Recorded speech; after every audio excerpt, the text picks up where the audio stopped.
จะได้อะไรถ้าเขาทำแบบนี้ทุกวัน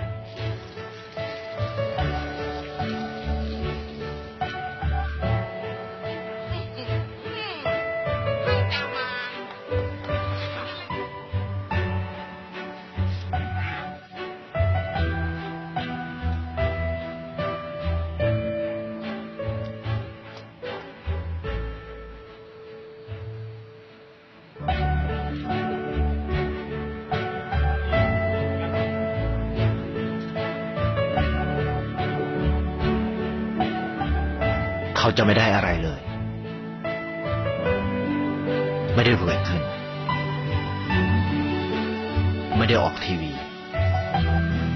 ไม่มีใครรู้จัก ไม่ได้มีชื่อเสียงที่มากขึ้น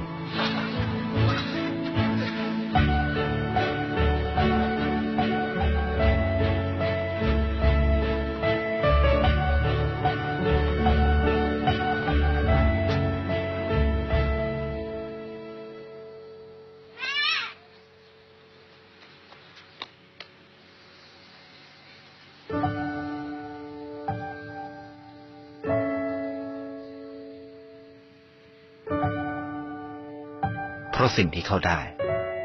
คือได้แค่ความรู้สึก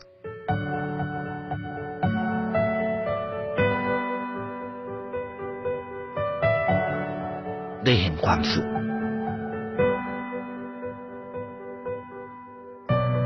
ได้เข้าใจ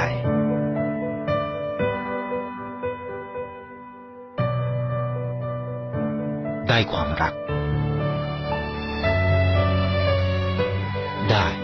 ในสิ่งที่เงินซื้อไม่ได้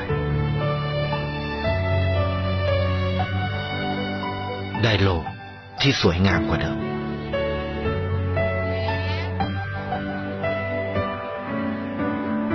ในชีวิตคุณ